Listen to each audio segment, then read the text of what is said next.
జనం రగులుతున్న వేళ, జగన్ కదులుతున్న వేళ,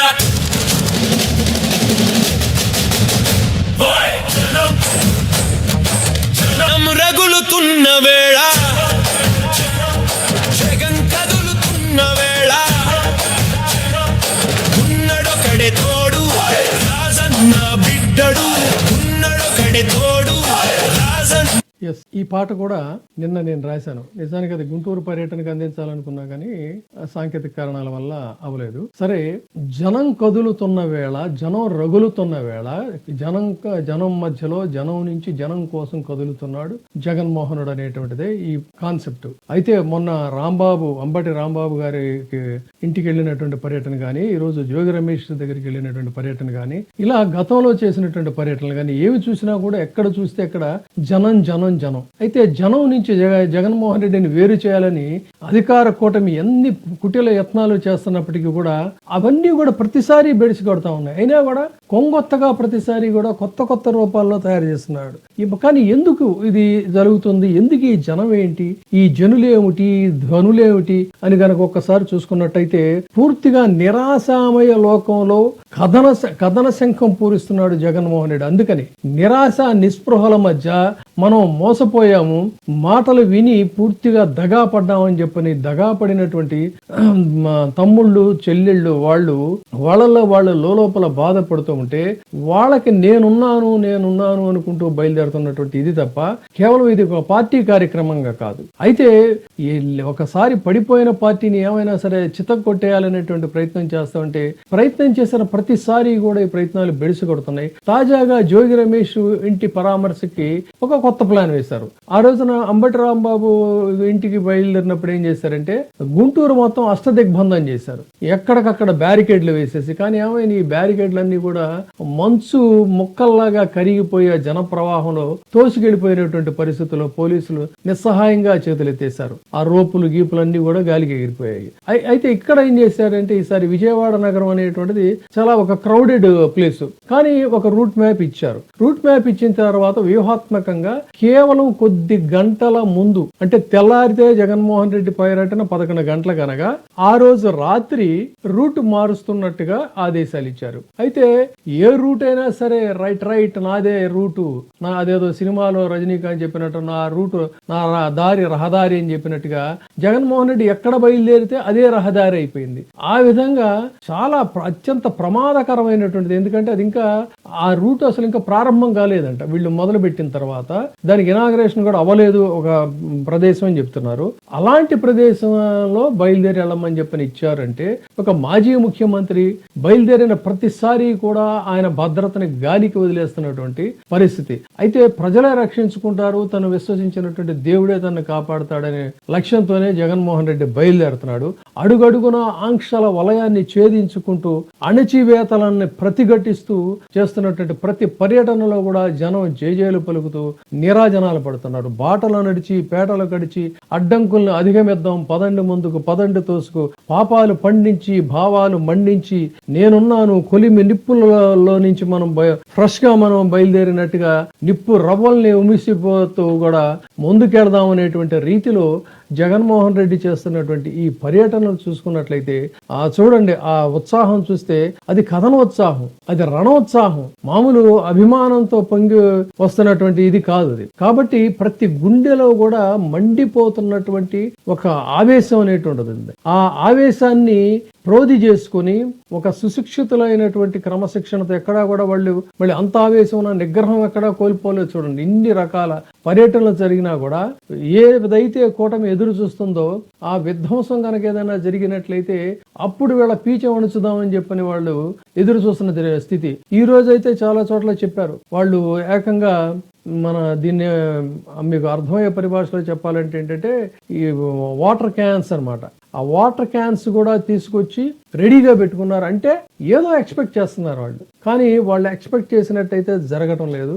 వాళ్ళు ఒక ప్రతిదాన్ని కూడా నెగటివ్ థాట్ తోనే చేస్తున్నటువంటి పరిస్థితుల్లో ఇక్కడ మాత్రం ఏంటంటే వాళ్ళు చాలా వ్యూహాత్మకంగానే, ఇంత శ్రేణులు ఇంత ఆవేశం మధ్య కూడా వ్యూహాత్మకంగానే ప్రతి కార్యక్రమం సక్సెస్ఫుల్ గా జరుగుతుంది. ఏ చిన్నది జరిగినా కూడా ఆ రోజున అంబటి రాంబాబుది కరెక్ట్ గా వాళ్ళు ట్రాప్ చేశారు. ఆ ట్రాప్ లో ఆయన పడ్డాడు. క్షణిక ఆవేశంలో మాట్లాడటం, వాళ్ళు ఊహించినట్టుగానే చేయటం, ఇది కూటమి యొక్క కుట్రలకి ఒక ఉదాహరణగా, లేటెస్ట్ ఉదాహరణగా చెప్పుకోవాలి. మనం చూసాం ఆ రోజు జగన్మోహన్ రెడ్డి గారు నెల్లూరు పర్యటనకి వెళ్తే చూడండి, మొత్తం రోడ్డంతా కూడా ఎక్కడికక్కడ గోతులు తవ్వేశారు. అంటే గోతులు తవ్వేసేసి ఆ సభని, ఆ కార్యక్రమాన్ని ఫెయిల్ చేయాలనుకున్నారు. మొత్తం బ్యారికేడ్లు వేశారు. కానీ తాము తీసుకున్న గోతిలో తామే పడినట్లు మనకు ఒక సామెత ఉంటుంది. ఆ విధంగా అడ్డదిడ్డంగా రోడ్లకు గోతులు తవ్వేసినా కూడా ఆ గోతులు దాటి ముళ్ళ కంచెలు దూకి ఆ విధంగా ఆ రోజున నెల్లూరు కార్యక్రమాన్ని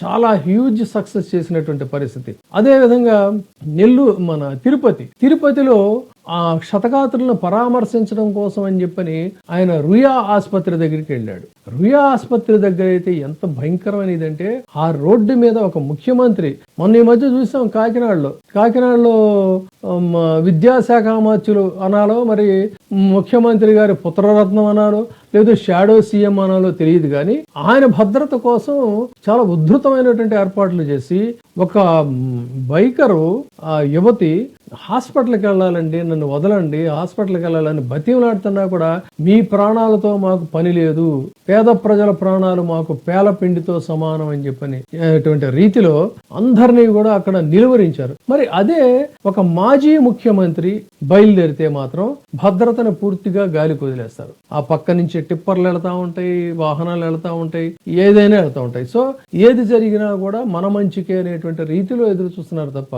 ప్రజాస్వామ్యయుతంగా ప్రతిపక్ష నాయకుడికి లేదు ఒక మాజీ ముఖ్యమంత్రికి భద్రత కల్పించడం మన బాధ్యత అనేటువంటి దీన్ని పూర్తిగా విస్మరించినటువంటి స్థితిలో ఇక పోలీసు వ్యవస్థ అయితే కంప్లీట్ అధికార కూటమికో టీడీపీ పార్టీకో అనుబంధ శాఖగా పనిచేస్తుందే తప్ప వాళ్ళు నిష్పాక్షికంగా వాళ్ళ డ్యూటీలు వాళ్ళు చేస్తున్నటువంటి పరిస్థితి అయితే మనకు కనిపించడం లేదు. అదే విషయాన్ని జగన్మోహన్ రెడ్డి గారు కూడా ఎక్కడికి వెళ్ళినా కూడా చాలా విస్పష్టంగా ఆయన హెచ్చరికలు చేస్తున్నాడు. హెచ్చరికలు జారీ చేసిన జాంతానాయ్ అన్నట్టుగానే ఉన్నారు.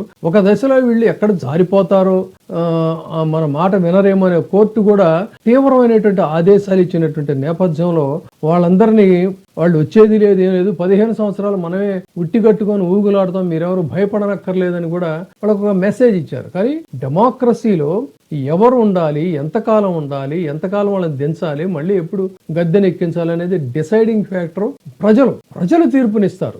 అంతేగాని మీకు మీరు రాసుకొని ఇంతకాలం ఉంటామని చెప్పి అనడానికి కుదరదు. కానీ ఇవాళ ఎంత ఇదంటే నేల విడిచి సాము చేస్తున్నట్టుగా కూటమి ప్రభుత్వం వాళ్ళు అసలు వాస్తవాలను విస్మరించి ఏం జరుగుతుంది, మనం ఏం మాట్లాడుతున్నాం, న్యాయస్థానాలు ఏం చెప్తా ఉన్నాయి, న్యాయస్థానాల మీద మనం డెరాగేటరీ కామెంట్స్ చేయొచ్చా, ఈ విధంగా వ్యవహరించవచ్చా, తర్వాత సబ్జెక్టు ఆల్రెడీ ఒక తిరుపతి లడ్డు లాంటి సబ్జెక్టు కోర్టులో ఉంటే దాని మీద కూడా మనం కామెంట్ చేయొచ్చా అనేటువంటి కనీస మర్యాదలు, సంప్రదాయాలు, ప్రోటోకాల్స్ ఇవన్నీ కూడా మరిచిపోయి మరి ఇష్టారాజ్యం కింద మాట్లాడుతున్నారు. ఇది జరుగుతున్న పరిస్థితి.